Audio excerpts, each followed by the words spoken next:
ಅಂಕೋಲಾ ಕೇಣಿಯಲ್ಲಿ ನಿರ್ಮಿಸಲು ಉದ್ದೇಶಿಸಿರುವ ವಾಣಿಜ್ಯ ಬಂದರು ವಿಚಾರದಲ್ಲಿ ಮೀನುಗಾರರಿಗೆ ಅನ್ಯಾಯವಾಗಲು ಬಿಡಲ್ಲ. ಮೀನುಗಾರರ ಜೊತೆ ನಾನಿದ್ದೇನೆ ಎಂದು ಕರ್ನಾಟಕ ಆಡಳಿತ ಸುಧಾರಣಾ ಆಯೋಗದ ಅಧ್ಯಕ್ಷ ಹಾಗೂ ಹಳಿಯಾಳದ ಶಾಸಕ ಆರ್.ವಿ. ದೇಶಪಾಂಡೆ ಹೇಳಿದರು. ನಂತರ ಯಾವುದೇ ರೀತಿಯ ಅಧಿಕಾರಿಗಳು ಮತ್ತು ನಮಗೆ ಯಾವುದೂ ಸ್ಪಂದನೆ ಮಾಡಿ ಏನಿದೆ ಅಂತ ಹೇಳಿ ನಮಗೆ ಸಣ್ಣ ಪಿಕ್ಚರ್ ಹೇಳ್ತೀವಿ. ಸೀಬರ್ಡ್ ನೌಕಾನೆಲೆ ಪ್ರದೇಶಕ್ಕೆ 14 ಕಡಲ ತೀರಗಳು, ಅಂಕೋಲಾ ಸುತ್ತಮುತ್ತ ಮತ್ತು ಪಾರ್ವತಿ. ಈಗ ಇರುವುದು ವಿಸ್ತಾರವಾಗಿರುವುದೇ ಒಂದು ಕೇಣಿ ಕಡಲ ತೀರ, ಬಾವಿಕೆರೆ ಪಂಚಾಯತ್ ಕೇಣಿ ಕಡಲ ತೀರ. ಈ ಕಡಲ ತೀರ ನಂಬಿಕೊಂಡೆ ಇಲ್ಲಿ ಬೆಳೆಯುವ ಈ ಸಮೃದ್ಧವಾಗಿ ಏನಾದರೂ ಸರ್ ನ್ಯಾಚುರಲಿಯಾಗಿ ಈ ಮೀನು ಬೆಳೆಯೋದು, ಈ ಪ್ರದೇಶದಲ್ಲಿ ಅಷ್ಟು ಮೀನು ಬೆಳೆಯೋದು ಇತರ ಯಾವ ಪ್ರದೇಶದಲ್ಲೂ ಕರಾವಳಿ ಭಾಗದಲ್ಲಿ ಬೆಳೆಯೋದಿಲ್ಲ ಎಂದು ಅಧಿಕೃತವಾಗಿ ಅದಕ್ಕೆ ವರದಿನೇ ಇದೆ ಸರ್.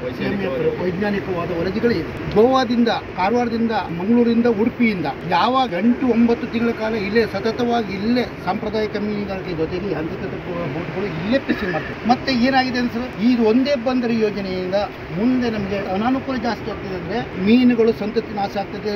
ಅದರ ಜೊತೆಗೆ ಮೀನುಗಾರಕ ಕುಟುಂಬಗಳಿಗೆ ಅಥವಾ ಇದೀಂತರ ನಾವು ಅದನ್ನೇ ವೃತ್ತಿಯಾಗಿ ಇಟ್ಕೊಂಡಿದ್ದೇವೆ ಸರ್. ಇನ್ಯಾವುದೇ ಮೂಲ ಇಲ್ಲ ಸರ್. ಅಂಕೋಲಾದ ಕೇಣಿಯ ಮೀನುಗಾರರನ್ನ ಭೇಟಿ ಮಾಡಿ ಮೀನುಗಾರರ ಸಮಸ್ಯೆಯನ್ನ ಆಲಿಸಿದ ಅವರು ವಾಣಿಜ್ಯ ಬಂದರು ವಿರೋಧಿಸಿ ಮೀನುಗಾರರು ಪ್ರತಿಭಟನೆ ನಡೆಸುತ್ತಿದ್ರು.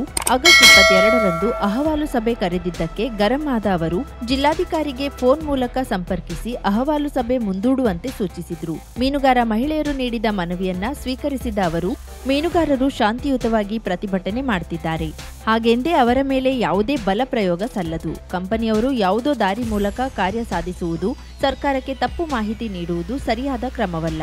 ಯಾವುದೇ ಯೋಜನೆ ಇರಲಿ, ಯಾವುದೇ ಕಂಪನಿ ಇರಲಿ, ಅವರು ಮೊದಲು ಇಲ್ಲಿಯ ಜನರನ್ನ ವಿಶ್ವಾಸಕ್ಕೆ ಪಡೆಯಬೇಕು. ನಿಜವಾದ ಅಂಕಿಅಂಶಗಳ ಸಹಿತ ಸಾಧಕ ಬಾಧಕಗಳ ಕುರಿತು ಮನವರಿಕೆ ಮಾಡಿಕೊಡಬೇಕು ಎಂದರು. ಏನ್ ಮಾಡಿದ್ರು ಸಹ ಕಾನೂನು ಸುವ್ಯವಸ್ಥೆಗೆ ಭಂಗ ಆಗಬಾರ್ದು. ಒಂದು ಪ್ರಾಜೆಕ್ಟ್ ಬಂದಾಗ ಯಾವ ಕಂಪ್ನಿನೂ ಇರಲಿ, ಟಾಟಾ ಇರಲಿ, ಬಿರ್ಲಾ ಇರಲಿ, JSW ಸ್ಟೀಲ್ ಇರಲಿ, ಅವ್ರ ಮೊದಲು ಜನರ ಜೊತೆ ಯಾರು ಎಫೆಕ್ಟ್ ಆಗ್ತಾರೆ ಅವ್ರ ಜನರ ಜೊತೆ ಚರ್ಚೆ ಮಾಡಬೇಕು. ಅವ್ರ ಪ್ರಾಜೆಕ್ಟ್ ಪ್ರೆಸೆಂಟೇಷನ್ ಕೊಡಬೇಕು. ಇದರಲ್ಲಿ ನಿಮ್ಗೆ ಹಾನಿ ಏನದೆ, ಲಾಭ ಏನದೆ, ಅದರ ನಂತರ ನಾ ಹಲವಾರು ಪ್ರಾಜೆಕ್ಟ್ ಮಾಡಿಸಿದ್ದೇನೆ. ಇದೇ ವೇಳೆ ಅವರು ಮೀನುಗಾರರ ಪರ ಎಂದು ಹೇಳಿ ಕಂಪನಿಯವರ ಜೊತೆ ಮಧ್ಯವರ್ತಿ ಕೆಲಸ ಮಾಡುತ್ತಿರುವುದನ್ನ ಕೂಡಲೇ ನಿಲ್ಲಿಸಬೇಕು. ಈ ರೀತಿ ಮಾಡುವವರನ್ನ ಕಂಡುಹಿಡಿದು ಸೂಕ್ತ ಕ್ರಮ ಕೈಗೊಳ್ಳಿ ಎಂದು ಡಿವೈಎಸ್ಪಿ ಅವರಿಗೆ ಸೂಚನೆ ನೀಡಿದ್ರು. ಪೀಸ್ಫುಲ್ ಆಗಿ ಮಾಡ್ತಾ ಇದ್ದಾರೆ, ದುರುಪಯೋಗ ಮ್ಯಾನೇಜ್ಮೆಂಟ್ ಹೋಗಬಾರ್ದು. ನಾ ಅದ್ರೊಳಗೆ ಕೈ ಹಾಕಿದ್ದೀನಿ.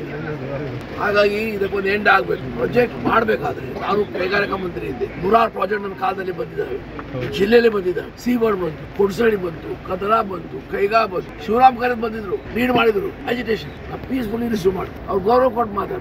ಹಾಗಾಗಿ ಪ್ರಾಜೆಕ್ಟ್ ಆಗಬೇಕಾದ್ರೆ ಜನರ ವಿಶ್ವಾಸ ಇತ್ತು. ಅದರ ಲಾಭ ಏನದೆ ಅವ್ರಿಗೂ ಹೇಳ್ಬೇಕು. ಕೇವಲ ಪ್ರಾಜೆಕ್ಟ್ ಮಾಡ್ತೇನೆ ಅಂತ ನೀವು ಸಾವಿರಾರು ಕೋಟಿ ರೂಪಾಯಿ ಗಳಿಸೋದು ಅಲ್ಲ, ನೀವು ಗಳಿಸ್ಕೊಳ್ರಿ. ಬಟ್ ಇವರು ಹೆಣ ಹಾಕಿ ಮೃತ ದೇಹ ಮೇಲೆ ಅಲ್ಲ. ಇವರೆಲ್ಲ ಬಡವರು, ಬಡ ಮೀನುಗಾರರು, ದಿನ ಜೀವನ ಅದ್ರ ಮೇಲೆ ಅವ್ರು ನಡೀತಾರೆ. ಇಲ್ಲಿ ಪೀಸ್ಫುಲ್ ಡೆಮಾನ್ಸ್ಟ್ರೇಷನ್ ಆದಾಗ ಇವ್ರು ಯಾರ ಜನರ ಕುದ್ಲಕ್ಕೂ ಧಕ್ಕೆ ಆಗಬಾರ್ದು, ಹೆಣ್ಮಕ್ಳಿಗೂ ಧಕ್ಕೆ ಆಗಬಾರ್ದು. ಅದು ಡೆಮೋಕ್ರೆಟಿಕ್ ರೈಟ್ ಅದೇ, ಪ್ರತಿಯೊಬ್ಬರು ಡೆಮೋಕ್ರೆಟಿಕ್ ರೈಟ್. ಡೆಮಾನ್ಸ್ಟ್ರೇಷನ್ಸ್ ಮಾಡೋದು, ತನ್ನ ನೆಗೆಟಿವ್ ತೋರಿಸೋದು, ಆ ಅಧಿಕಾರ ಜನರಿಗೆ ಅದೇ. ಆ ಜನ ಅಧಿಕಾರ, ಸರ್ಕಾರ ಅಧಿಕಾರದ ದಬ್ಬಾಳಿಕೆ ಮೇಲೆ ಅದು ಮಾಡಿದರೆ ಸರ್ಕಾರ ಕೆಟ್ಟ ಹೆಸರು ಬರುತ್ತೆ. ಇದರಲ್ಲಿ ನಮ್ಮ ಮುಖ್ಯಮಂತ್ರಿ ಸಿದ್ದರಾಮಯ್ಯ ಎಷ್ಟು ಗೊತ್ತದೆ ನನಗೆ ಗೊತ್ತಿಲ್ಲ. ನೀವು ಹೋಗ್ಬೋದಿರ್ಬೋದು, ನನ್ನ ಕಡೆ ನನಗೆ ಗೊತ್ತಿಲ್ಲ. ನನ್ನ ಕಡೆ ನಿಮ್ಮ ಕಡೆ ಮಾತಾಡ್ತೀನಿ. ಕೆಪಿಸಿಸಿ ಮಾಜಿ ಕಾರ್ಯದರ್ಶಿ ಗೋಪಾಲಕೃಷ್ಣ ನಾಯಕ್, ಜಿಲ್ಲಾ ಪಂಚಾಯತ್ ಮಾಜಿ ಅಧ್ಯಕ್ಷ ರಮಾನಂದ್ ನಾಯಕ್ ಹಾಗೂ ಬಾವಿಕೇರಿ ಗ್ರಾಮ ಪಂಚಾಯತ್ ಸದಸ್ಯ ಉದಯ್ ನಾಯಕ್ ಮೀನುಗಾರರ ಸಮಸ್ಯೆಯನ್ನ ವಿವರಿಸಿದ್ರು. ಸಮಸ್ಯೆ ಕಾರಣ ಏನಂತ ಹೇಳಿದ್ರೆ, ಅವ್ರೊಂದು ನೋಡಪ್ಪ ನಾವು ಹಿಂಗ್ ಮಾಡ್ತೀವಿ ಅಂತ ಹೇಳಿದ್ರೆ ಇವ್ರ ಮನಸ್ಸು ಸ್ವಲ್ಪ ಒರೆಸ್ಬೋದಿತ್ತು ಏನೋ. ಅವ್ರೇನ್ ಮಾಡಿದ್ರು, ಬರೋದಕ್ಕಿಂತ ಮೊದಲೇನೆ ಯಾರೋ ಒಬ್ಬರು ಥರ್ಡ್ ಪಾರ್ಟಿಗಳು ಕೆಲವು ಲ್ಯಾಂಡ್ ಪ್ರೊಕ್ಯೂರ್ ಮಾಡೋದು. ರೋಡ್ಗೆ ಲ್ಯಾಂಡ್ ಪ್ರೊಕ್ಯೂರ್ ಮಾಡಬೇಕಾದ್ರೆ ಇದನ್ನ ಮಾಡಿದ್ಯಾರು? ಗೋಪಾಲ್ ಹೊಸೂರು. ಅವ್ರು ಮಾಡಬೇಕಾದ್ರೆ ಹೌದೌದು ರಿಟೈರ್ಡ್ ADGP 8 ಅವರು ಮಾಡಬೇಕಾದ್ರೆ ಏನ್ ಮಾಡಿದ್ರು, ಅವರು ಆಂಟಿ ಸೋಷಿಯಲ್ ಎಲಿಮೆಂಟ್ಸ್ ತಗೊಂಡು ಅವನೇನ್ ಮಾಡ್ದ, ಇಲ್ಲಿ ಲೋಕಲ್ ಬೇನಾಮಿ ಒಂದು 20-25 ಜನ ಹುಡುಗರು ಯಾರೋ ಒಬ್ಬ ರಸ್ತೆಲ್ ಸಿಕ್ಕಿದ್ರು, ಬಾರಪ್ಪ ಜಿಂದಾಲ್ದವ್ರು ದುಡ್ಡು ಹಾಕ್ತಾರೆ ನಿನ್ನ ಅಕೌಂಟ್ ಕೊಡುವರು. ಒಂದು 25 ಜನರನ್ನು ತಗೊಂಡು 20-25 ಜನ ಅವ್ರು ಕೇಸ್ ಹಾಕಿದ್ರು. ಅವರು ಮೀನುಗಾರರ ಪರ ಸಂಜೀವ್ ಬಲೆಗಾರ, ಶ್ರೀಕಾಂತ್ ದುರ್ಗೇಕರ್, ಪ್ರಮೋದ್ ಬಾನಾವಳಿ ಇನ್ನಿತರ ಪ್ರಮುಖರು, ನೂರಾರು ಮಹಿಳೆಯರು ಇದ್ದರು. Karavali Munjavu digital news, Subhash Karebail, Ankola. Hello. See, I was at the spot of Keni. See, there are a lot of anger in the people. See, the promoters of JSW, they say, I don't know. They say that they have not even bothered to talk to these people. They are trying to contact the people through agents. And I am giving an example. Raman Naik is a very senior leader, was president of ZP. One lady phoned him twice on behalf of JSW Steel, saying that I want to talk to you. He said, I have no business to talk to you. So I think this is, as a district magistrate, you should stop this. Without your knowledge, nothing should happen. Local people, I am with the local people only here. They are all senior leaders. I have come to Kenny many times earlier also. They have all surrounded me here. So I request you, I think once they are gone to your office, I don't know whether you are the DC or some other DC. Public hearing. They were told that I am not aware of any project of such. So public hearing 22nd which you have fixed, better I have interfered now, I am now inside, try to postpone it because there will be only law and order problem here. Whatever date finalized, if the people do not want to give, see, when I was there, Seabird came, Kaiga came, Kursani came, Kadra, I took the people into confidence first. Lot of agitation. Shivram Karan came. Shivram Karan, have you heard of Shivram Karan? He came all the way to oppose Kaiga, and I faced him very humbly. Faced so many agitations. Black flags also. They shouted against me, but I took the people into confidence and then did the project. So without taking people into confidence, nobody can do project. Nobody should project. And Jindal is a good group, so they should be responsible. Without talking to the people, if they want to use the agent, then it is not correct. I advise you, your 22nd public hearing will not go well. Everybody will boycott the agitated. We will protest in a strong way. They will protest in a strong way. Yes. They will not come. I advise you to postpone. If you don't postpone it, result will be that. 20,000 ಈ ನಿತ್ಯ ಕಸುಬು ಸಾಂಪ್ರದಾಯಿಕ ಮೀನುಗಾರಿಕೆ ಅದೇ 20,000 ಸಂಪ್ರದಾಯ ಮೀನುಗಾರಿಕೆ ಮಾಡುವ ಕುಟುಂಬಗಳು 20,000 ಜನ ಇದ್ದಾರೆ. ಈಗ ಬಾಧಿತ ಪ್ರದೇಶ ಏನು ಮಾಡಿದ್ದಾರೆ ಸರ್, ಮಂಜುಗುಡಿ ತುದಿಯಿಂದ ಧಾರವಾಡ ತನಕ ಅದು 10,000 ಕುಟುಂಬ 20,000 ಕುಟುಂಬ ಅಂದ್ರೆ ಹೆಚ್ಚು ಕಡಿಮೆ 60,000 ಜನ ಕರೆಕ್ಟ್ ಆಗುದಿಲ್ಲ. ಜನಸಂಖ್ಯೆ ಈಗ ನಾನು ಬಾವಿಕೇರಿ ಗ್ರಾಮ ಪಂಚಾಯತ್ ವ್ಯಾಪ್ತಿ ಒಂದರಲ್ಲೇ 10,000 ಜನಸಂಖ್ಯೆ ಇದ್ದಾರೆ ಸರ್. ಅದರಲ್ಲಿ ಮೀನುಗಾರರೇ 3,000 ಜನಸಂಖ್ಯೆ ಇದ್ದಾರೆ. ಮತದಾರರನ್ನ ಹೇಳ್ತಾರೆ ಸರ್, 7,500 ಮತದಾರರು. ಆ 7,500ರಲ್ಲಿ 6,000 ಚಿಲ್ಲರೆ ಮೀನುಗಾರರ ಮತ ಇದೆ. ಇಲ್ಲಿ ನಮ್ಮ ಬಾವಿಕೇರಿ ಗ್ರಾಮ ಪಂಚಾಯತ್ ವ್ಯಾಪ್ತಿಗೆ ಬೆಳಂಬಾರ ಬಿಟ್ಟು ಬೆಲೇಕೆರೆ ಬಿಟ್ಟು ಬರೀ ಬಾವಿಕೇರಿ ಪಂಚಾಯತ್ ಒಂದೇ 21 ಜನ ಮೆಂಬರ್. ಆ ಮೆಂಬರ್ ನಲ್ಲಿ ಒಟ್ಟು 7,500 ಮತದಾರರು. ಜನಸಂಖ್ಯೆ ಬಾವಿಕೇರಿ ಗ್ರಾಮ ಪಂಚಾಯತ್ 10,000 ಚಿಲ್ಲರೆ ಜನಸಂಖ್ಯೆ ಸರ್. ಆದ್ರೆ ಅವರು ನಮಗೆ ತಪ್ಪು ಮಾಹಿತಿ ಕೊಡ್ತಾ ಇದ್ದಾರೆ. ಎಲ್ಲ ಅವರು ನಮಗೆ ಇದು ಬಂಜರ ಭೂಮಿ ಅಂತ ಹೇಳ್ತಾರೆ ಸರ್. 3 ಬೆಳೆ ಬರ್ತದೆ, ನೀರಾವರಿ. ಸಂಘಟನೆ ಗಟ್ಟಿ ಇದ್ದಾಗ ಮಾತ್ರ ಪಕ್ಷ ಅಧಿಕಾರಕ್ಕೆ ಬರಲು ಸಾಧ್ಯ. ಕಾರ್ಯಕರ್ತರ ಹೃದಯದಲ್ಲಿ ಕುಳಿತಾಗ ಮಾತ್ರ ನಾಯಕನಾಗಿ ಯಶಸ್ವಿಯಾಗಲು ಸಾಧ್ಯವಾಗುತ್ತದೆ. ನಾನು ಜನರ ಪ್ರೀತಿಯಿಂದ ಗೆದ್ದಿದ್ದೇನೆ ಹೊರತು ಜಾತಿಯಿಂದಲ್ಲ ಎಂದು ಕರ್ನಾಟಕ ಆಡಳಿತ ಸುಧಾರಣಾ ಆಯೋಗದ ಅಧ್ಯಕ್ಷ ಆರ್.ವಿ. ದೇಶಪಾಂಡೆ ಹೇಳಿದರು.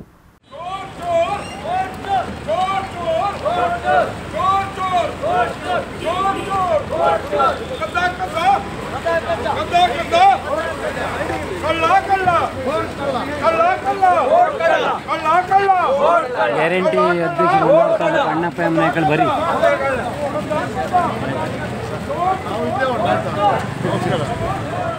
ಅಂಕೋಲ ಪಟ್ಟಣದ ನಾಡವರ ಸಭಾಭವನದಲ್ಲಿ ಉತ್ತರ ಕನ್ನಡ ಜಿಲ್ಲಾ ಕಾಂಗ್ರೆಸ್ ಕಾರ್ಯಕಾರಿಣಿ ಸಭೆಯಲ್ಲಿ ಅವರು ಮಾತನಾಡಿ, ನಾನು ಕೈಗಾರಿಕೆ ಪರವಾಗಿ ಇರುವಂತವನು. ಆದರೆ ಯಾವುದೇ ಯೋಜನೆ ಅನುಷ್ಠಾನಗೊಳಿಸಬೇಕಾದ್ರೆ ಅಲ್ಲಿಯ ವಸ್ತುಸ್ಥಿತಿಯನ್ನ ಅರಿಯಬೇಕು.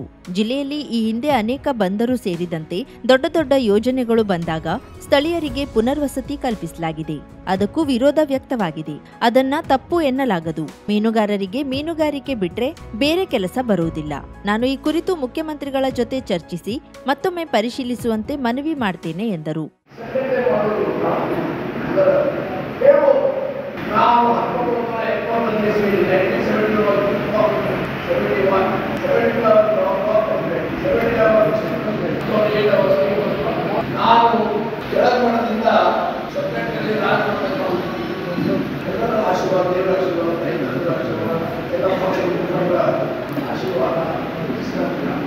ಹಾಗಾಗಿ ಬಹಳಷ್ಟು ಪ್ರಸ್ತಾಪ ಆಗಿದೆ. ಸಂಘಟನೆಯಲ್ಲಿ ಅಭಿರುಚಿಗಳು ಒಪ್ಪಂದದಲ್ಲಿ ಕಷ್ಟದ ಕೆಲಸ ಅಧಿಕಾರ ಇದ್ದಾಗ ನಾವು ಸಂಘಟನೆ ಎಲ್ಲರೂ ಸಂಘಟನೆಗಳೇ ರುಚಿ. ಹಾಗಾಗಿ ಬೂತ್ ಮಟ್ಟದಿಂದ ಸಂಘಟನೆಗಳು ಗೌರವಾನ್ವಿತ ನಾಯಕರಾದ ರಾಹುಲ್ ಗಾಂಧಿ ಹೇಳಿದ್ದಾರೆ, ಕೋಚೂರಿ ಆಗಿದೆ, ಯಾವ ಸಂಶಯ ಇಲ್ಲ. ಆದರೆ ನಮ್ಮ ಬೂತ್ ಏಜೆಂಟ್ ಯಾರಲ್ಲಿ ಜವಾಬ್ದಾರಿ ಹೋಗ್ತಾರೆ ಅವ್ರು ಬೇಕಾಗ್ತದೆ. ಎಐಸಿಸಿ ಕಾರ್ಯದರ್ಶಿ ಮಯೂರ್ ಜಯಕುಮಾರ್ ಮಾತನಾಡಿ, ದೇಶದಲ್ಲಿ ಓಟು ಕದ್ದು ಬಿಜೆಪಿ ಅಧಿಕಾರಕ್ಕೆ ಬಂದಿದೆ. ಇದನ್ನ ಜನಸಾಮಾನ್ಯರಿಗೆ ಮುಟ್ಟುವಂತೆ ಕಾರ್ಯಕರ್ತರು ಕೆಲಸ ಮಾಡಬೇಕು. ರಾಹುಲ್ ಗಾಂಧಿ ಅವರು ನಕಲಿ ಮತದಾರರ ಪಟ್ಟಿಯನ್ನ ಬಿಡುಗಡೆ ಮಾಡಿ ಚುನಾವಣಾ ಆಯೋಗಕ್ಕೆ ದಾಖಲೆ ನೀಡುವಂತೆ ಕೇಳಿದ್ರೆ ಆಯೋಗವು ದಾಖಲೆ ಅಳಿಸಿ ಹೋಗಿದೆ ಎಂದು ಹೇಳಿಕೆ ನೀಡಿ ಬಿಜೆಪಿ ಏಜೆಂಟರಂತೆ ವರ್ತಿಸುತ್ತಿದ್ದಾರೆ ಎಂದರು. ಜಿಲ್ಲಾ ಉಸ್ತುವಾರಿ ಸಚಿವ ಮಂಕಾಳ್ ವೈದ್ಯ ಮಾತನಾಡಿ, ನಮ್ಮ ಪಕ್ಷದ ಕಾರ್ಯಕರ್ತರು ಚುನಾವಣೆ ಸಂದರ್ಭದಲ್ಲಿ ಸೈನಿಕರಂತೆ ಕೆಲಸ ಮಾಡಿದ್ದಾರೆ. ಕಾರ್ಯಕರ್ತರಿಗೆ ಹಾಗೂ ಮುಖಂಡರಿಗೆ ಪಕ್ಷದಿಂದ ಏನೇನು ಗೌರವ ಸಲ್ಲಬೇಕೋ ಅವೆಲ್ಲವನ್ನ ಮುಂದಿನ ದಿನದಲ್ಲಿ ಮಾಡುತ್ತೇವೆ ಎಂದರು.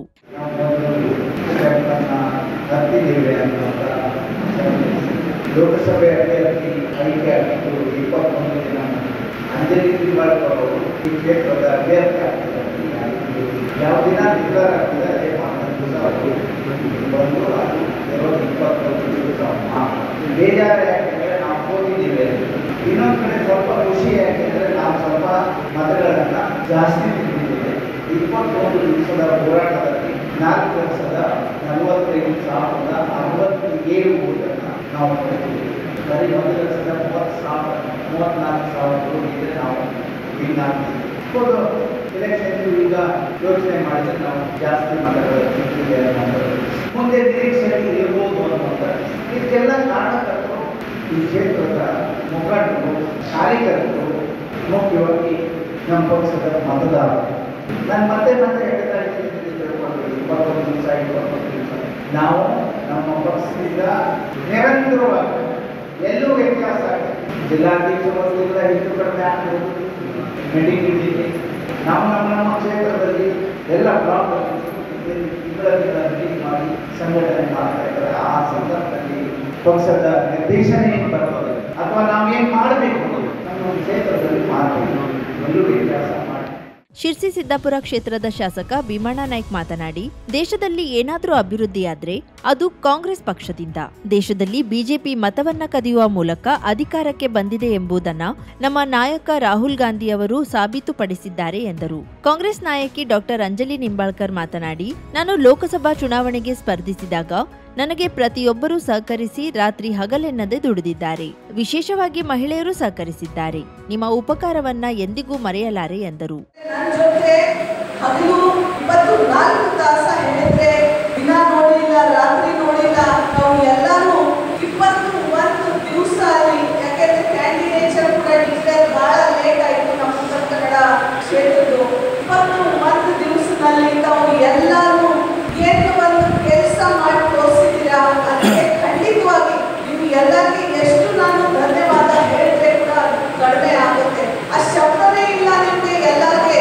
ನಮ್ಮ ಉಸ್ತುವಾರಿ ಸಚಿವರು ಮಂಕಾಳ್ ವೈದ್ಯ ಅವರಿಗೆ, ಅವ್ರ ಮಕ್ಕಳು ಇರಲಿ, ದೇಶಪಾಂಡೆ ಸಾಹೇಬರು ಮತ್ತೆ ಭೀಮಣ್ಣ ನಾಯಕ್ ಅವರು, ಎಲ್ಲ ನಾಯಕರು ಬಹಳ ಕಷ್ಟ. ಪ್ರಮುಖರಾದ ನಿವೇದಿತಾ ಆಳ್ವಾ, ಜಿಲ್ಲಾಧ್ಯಕ್ಷ ಸಾಯಿ ಗಾಂವ್ಕರ್ ಮಾತನಾಡಿದ್ರು. ಮಾಜಿ ಶಾಸಕರಾದ ಕೆಎಚ್ ಗೌಡ, ಶಾರದಾ ಶೆಟ್ಟಿ, ವಿಎಸ್ ಪಾಟೀಲ್, ಕಾಂಗ್ರೆಸ್ ಮುಖಂಡರಾದ ರಮಾನಂದ್ ನಾಯಕ್, ಗೋಪಾಲಕೃಷ್ಣ ನಾಯಕ್, ಸುಜಾತಾ ಗಾಂವ್ಕರ್, ಬೀನಾ ವೈದ್ಯ, ಶಂಭು ಶೆಟ್ಟಿ ಸೇರಿದಂತೆ ಪಕ್ಷದ ಎಲ್ಲಾ ವಿಭಾಗದ ಪದಾಧಿಕಾರಿಗಳು ಹಾಗೂ ಕಾರ್ಯಕರ್ತರು ಇದ್ದರು. Karavali Munjavu digital news, Subhash Karebail, Ankola.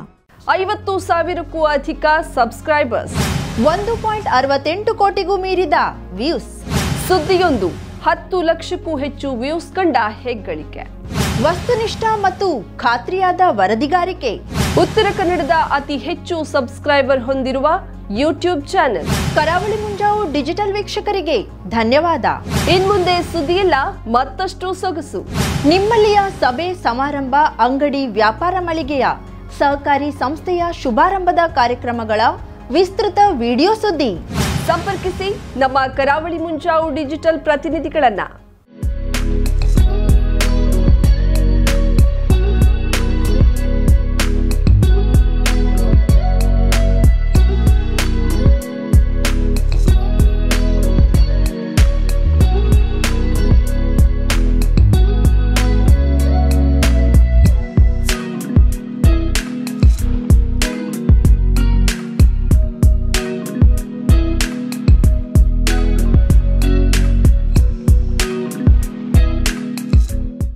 ಸಮಾರಂಭ ನಿಮ್ಮದು, ಸಂಭ್ರಮ ನಮ್ಮದು.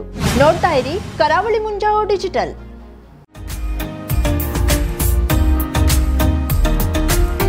ಮಿಲನ್ ಎಂಟರ್ಪ್ರೈಸಸ್ ಬೃಹತ್ ಎಲೆಕ್ಟ್ರಾನಿಕ್ ಹಾಗೂ ಫರ್ನಿಚರ್ ಮಳಿಗೆ. ಉತ್ತರ ಕನ್ನಡ ಜಿಲ್ಲೆಯಲ್ಲೇ ಅತಿ ಹೆಚ್ಚು ಮಳಿಗೆಗಳನ್ನ ಹೊಂದಿರುವ, ಅತಿ ಹೆಚ್ಚು ಸಂತೃಪ್ತ ಗ್ರಾಹಕರನ್ನ ಹೊಂದಿರುವ ಮೂಲಕ ಹೆಗ್ಗಳಿಕೆಗೆ ಪಾತ್ರವಾಗಿರುವ ಏಕೈಕ ಸಂಸ್ಥೆ ಮಿಲನ್ ಎಂಟರ್ಪ್ರೈಸಸ್.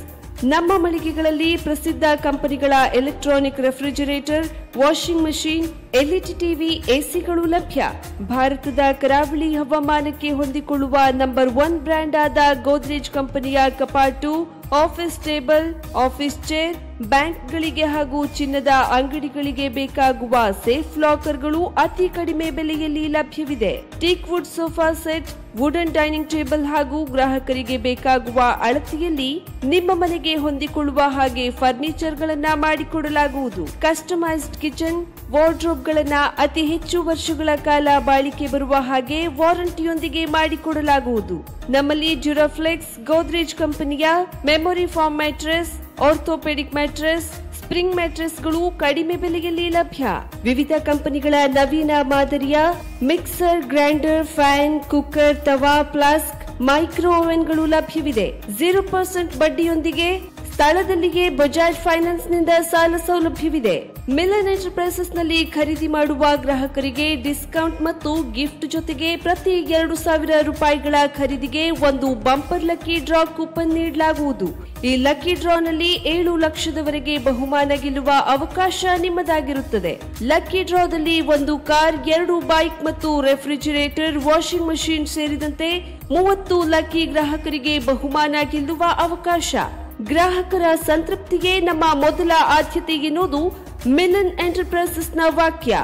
ಉತ್ತರ ಕನ್ನಡ ಜಿಲ್ಲೆಯ ನಮ್ಮ ಶೋರೂಮ್ಗಳಾದ old Mahalakshmi super market, Mulla stop ಹತ್ತಿರ, ಕಾಜುಬಾಗ್, ಕಾರವಾರ, ಅಗ್ರಿಕಲ್ಚರ್ ಆಫೀಸ್ ಎದುರುಗಡೆ, ಮಾಸ್ತಿಕಟ್ಟೆ ರೋಡ್, ಹೊನ್ನಾವರ, ಸೀಮಾ ಕಾಂಪ್ಲೆಕ್ಸ್ ಹತ್ತಿರ, Moni Basti main road, Bhatkal, Indian bank ಎದುರು, CP bazaar road, Sirsi, JS building, JN road, Dandeli, KS building, Motikeri road, Haliyal.